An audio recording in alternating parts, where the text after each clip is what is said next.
हर महादेव दोस्तों, आपका एक बार फिर से स्वागत है रेखा गोगिया ब्लॉग में। आज हम बात करेंगे मासिक शिवरात्रि यानी कि जो प्रदोष व्रत अप्रैल में आने वाला है, कब आने वाला है और इसकी पूजा विधि क्या है। व्रत यानी कि अगर आप हर मासिक शिवरात्रि को रखना चाहते हैं तो कब से शुरू करें, कितने व्रत करें, व्रत के नियम और पूजा विधि, व्रत में क्या खाएं क्या नहीं खाएं और व्रत कथा, ये हर चीज़ आपको इस वीडियो में बताऊंगी।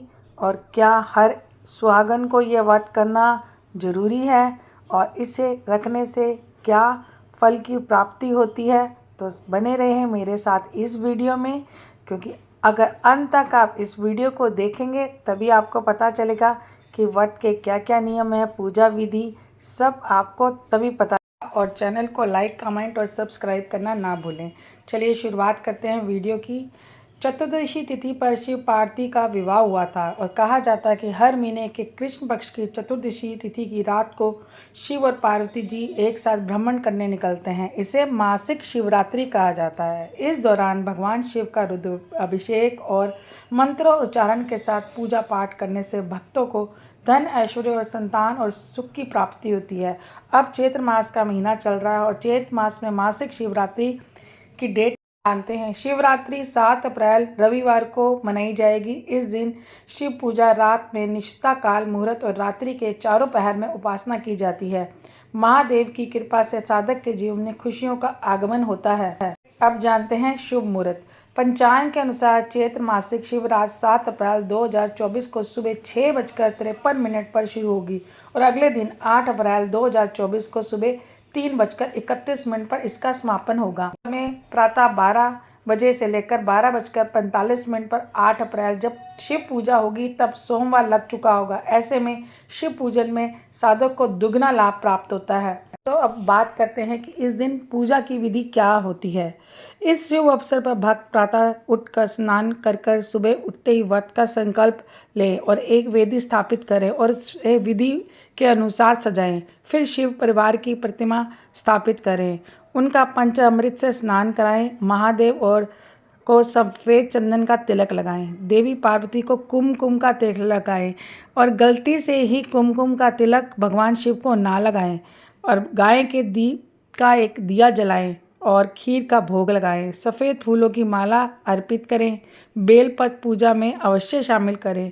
पूजा में हल्दी, तुलसी और केतकी के फूलों का उपयोग भूलकर भी ना करें और शिव तांडव का स्तोत्र करें, शिव चालीसा का पाठ करें और बाद में आरती को करके पूजा का समापन करें। पूजा में हुई गलतियों के लिए भगवान से क्षमा मांगे। अगले दिन सुबह शिव प्रसाद से अपना व्रत खोलें। मंत्रों का जाप करें। शिवालय या घर के पूरे भाग में बैठकर करने से पूजा अधिक लाभ प्राप्त होता है। मासिक शिवरात्रि की पूजा के बाद ब्राह्मणों को भोजन कराकर स्वयं भोजन करना चाहिए।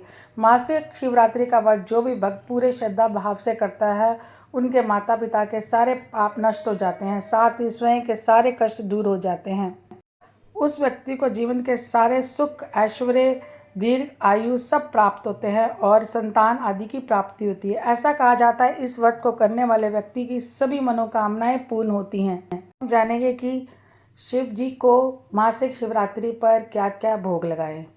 जब मासिक शिवरात्रि के दौरान प्रसाद की बात आती है तो हम बताते हैं कि कुछ ऐसी चीज़ें जिन्हें आमतौर पर भगवान शिव को भोग के रूप में चढ़ाया जाता है और इससे भोलेनाथ बहुत जल्दी प्रसन्न होते हैं। भगवान शिव को अक्सर दूध के सेवन से जोड़ा जाता है और मासिक शिवरात्रि के दौरान दूध को भोग के रूप में चढ़ाना बहुत शुभ माना जाता है। ताजे फल, विशेष रूप से केले, आमतौर पर भगवान शिव को भोग के रूप में चढ़ाए जाते हैं। अन्य फल जैसे अनार, नारियल, आम भी शुभ माने जाते हैं। बेल पत्ते, शिव पूजा के बेल पत्तों का बहुत ही महत्व है। उन्हें भोग के रूप में भगवान शिव को अर्पित किया जाता है। ऐसा कहा जाता है कि ऐसा करने से भोले बाबा प्रसन्न होकर आशीर्वाद देते हैं। भांग, महाशिवरात्रि में भगवान शिव को भांग या भांग से बने व्यंजन भोग के रूप में चढ़ाए जाते हैं। हालांकि यह ध्यान रखना जरूरी है कि भांग का इस्तेमाल ज़्यादा मात्रा में ना हो। इसके अलावा भक्त मासिक शिवरात्रि के दौरान भोग में मिठाई, सूखे मेवे, नारियल पानी, पवित्र राख चढ़ा सकते हैं। बस याद रखें कि मासिक शिवरात्रि के लिए भोग तैयार करते समय हमें शुद्धता और रीति रिवाज का पालन करना चाहिए। जानते हैं कि अगर हम मासिक शिवरात्रि का व्रत हर महीने रखना चाहते हैं तो हमें कब से शुरू करना चाहिए।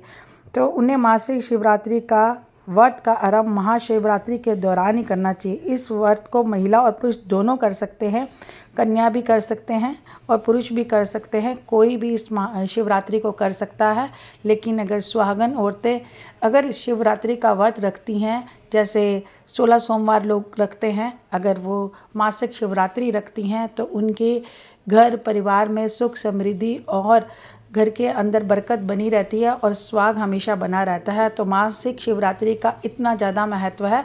इसलिए अगर आप शुरू कर रहे हैं तो महाशिवरात्रि का व्रत तो महाशिवरात्रि वाले दिन ही, यानी कि कृष्ण पक्ष में आने वाली शिवरात्रि के दौरान ही इसे आप शुरू कर सकते हैं। अगर आपने व्रत रखा है तो इस दिन मांसाहारी भोजन का बिल्कुल भी सेवन ना करें। सात्विक भोजन एक बार करें शाम को, और अगर ज़रूरत पड़ती है तो इस दिन आप ताज़े फलों का सेवन कर सकते हैं। वैसे एक ही टाइम खाना खाया जाता है, यानी कि गेहूँ का इस्तेमाल नहीं किया जाता, खाली फलों का या उनके आटे का प्रयोग किया जाता है।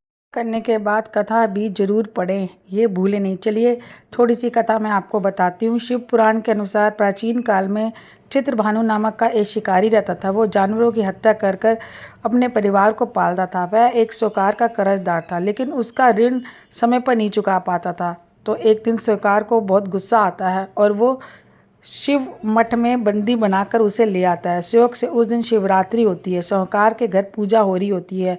तो शिकारी ध्यान मगन होकर शिव संबंधी धार्मिक बातें सुनता रहता है। चतुर्दशी को उसने शिवरात्रि की व्रत की कथा भी सुनी। शाम होने के बाद साहूकार ने उसे अपने पास बुलाया और ऋण चुकाने के विषय में बात की। शिकारी अगले दिन सारा ऋण लौटा देने का वचन देकर बंधन से छूट जाता है। अपनी दिनचर्या की भांति वह जंगल में शिकार करने के लिए निकल पड़ता है, लेकिन दिन भर बंदी गृह में रहने के कारण भूख प्यास से व्याकुल होता है। शिकार खोजता हुआ वह बहुत दूर निकल जाता है। जब अंधेरा हो जाता है तो उसे विचार आता है कि रात में जंगल में ही उसे बितानी पड़ेगी। वह एक तालाब के किनारे एक बेल के पेड़ के नीचे बैठकर रात बिताने का इंतजार करता है। रात भर बिल्व पत्र के पत्तों को तोड़ता रहा और टहनियाँ भी तोड़ता रहा। वो अनजाने में शिव जी के ऊपर, यानी शिवलिंग के ऊपर गिरती गई और ऐसे वो भूखा प्यासा उसका व्रत हो गया।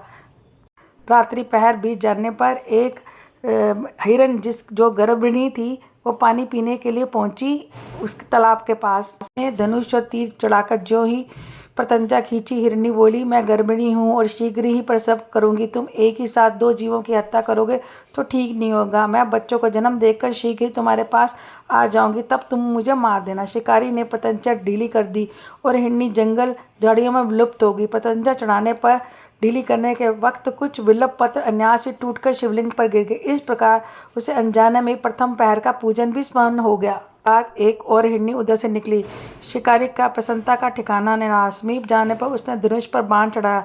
तब उसने देखा हिरनी ने विनम्रतापूर्वक निवेदन किया, शिकारी, मैं थोड़ी देर के लिए ऋतु से निवृत्त हुई हूँ, कामातुर वीरानी हूँ, अपने प्रिय की खोज में भटक रही हूँ। मैं अपने पति से मिलकर शीघ्र ही तुम्हारे पास आ जाऊंगी। शिकारी ने उसे भी जाने दिया। 2 बार शिकार को खोकर उसका माथा ठनका, वह चिंता में पड़ गया। रात्रि का आखिरी पहर बीत गया था। इस बार भी धनुष में लगाकर कुछ बेल पर शिवलिंग पर जा गिरे। दूसरे पहर की पूजन भी संपन्न हो गई। तभी एक अन्य हिरनी अपने बच्चे के साथ उधर से निकली। शिकारी के लिए यह बहुत ही अच्छा अवसर था। धनुष पर तीर चढ़ाने में कुछ देर लगी, पर तीर छोड़ने से पहले ही हिरनी बोली, हे शिकारी, मैं इन बच्चों को उनके पिता के पास छोड़ने जा रही हूँ। जब लौटूंगी तो तुम्हारे पास आ जाऊंगी। अब मुझे मत मारो। कहा, मैं मूर्ख नहीं हूँ, पहले ही 2 बार अपना शिकार खो चुका हूँ, मेरे बच्चे भूखे प्यासे होंगे। उत्तर में हिरनी ने कहा, जैसे तुम्हें अपने बच्चों की ममता सता रही है, ठीक वैसे ही मुझे भी। हे शिकारी, मेरा विश्वास करो, मैं इनके पिता के पास उसे छोड़कर तुरंत लौट आऊँगी। हिरनी का यह स्वर सुनकर शिकारी को उस पर दया आ गई। वह उस मृगी को भी उसने जाने दिया। शिकार के अभाव में तथा भूख प्यास में व्याकुल शिकारी अनजाने में ही बेल वृक्ष पर बैठा बेल पर तोड़ तोड़ कर नीचे फेंकता जा रहा था। फो फटने को ही एक पुरुष मृग उसी रास्ते पर आया। शिकारी ने सोचा कि इसका शिकार वह अवश्य करेगा। शिकारी की तनी प्रत्यंचा देखकर मृग विनती से स्वर में बोला कि शिकारी, यदि तुमने मुझे पहले आने वाली 3 मृगियों तथा छोटे छोटे बच्चों को मार डाला है तो मुझे भी मारने से विलम्ब ना करना, ताकि मुझे उनके वियोग में एक क्षण ही भी दुख ना सहना पड़े। मैं उन हिरनियों का पति हूँ। यदि तुमने उन्हें जीवन दान दिया है तो मुझे भी कुछ क्षण के जीवन देने की कृपा करो। पत्नियों और बच्चों से मिलकर तुम्हारे समक्ष उपस्थित हो जाऊंगा। मृग की बात सुनकर शिकारी के सामने पूरी रात का घटना चक्र घूम गया। उसने सारी कथा मृग को सुना दी तथा मृग ने कहा, मेरी तीनों पत्नियां जिस प्रकार प्रतिज्ञाबद्ध होकर गई हैं, मेरी मृत्यु से अपने धर्म का पालन नहीं कर पाएंगी। अतः जैसे तुमने उन्हें विश्वासपात मानकर छोड़ा है, वैसे ही मुझे भी जाने दो। ने उसको भी जाने दिया। चित्रभानु ने उस मृग को भी जाने के बाद इस प्रकार बार बार धनुष उठाने और नीचे रखने से और बेलपत्र गिरने से अनजाने में उस शिकारी से भगवान शिव जी की पूजा संपन्न हो गई, जिसके कारण शिकारी का हृदय बदल गया और उसके मन में भक्ति की भावना उत्पन्न हो गई। के बाद मृग अपने पूरे परिवार के साथ, तीनों हिरणियों के साथ, बच्चों के साथ शिकारी के पास आया और हमने आपकी प्रतिज्ञा अनुसार आपके पास आ गए। शिकारी अब आप हमारा शिकार कर सकते हैं। जंगल के पशुओं की सच्ची भावना को देखकर शिकारी चित्रभानु का हृदय भी बदल गया और वह उस दिन से उसने शिकार करना छोड़ दिया। अगले दिन वो नगर लौटा और किसी और से उधार लेकर वह सेठ जी का ऋण चुका दिया और स्वयं मेहनत मजदूरी और काम करने लगा। शिकारी चित्रभानु की मृत्यु होगी और उसे यमदूत लेने आए, किंतु शिवदूतों ने उन्हें मना कर दिया और उसे शिवलोक लगे।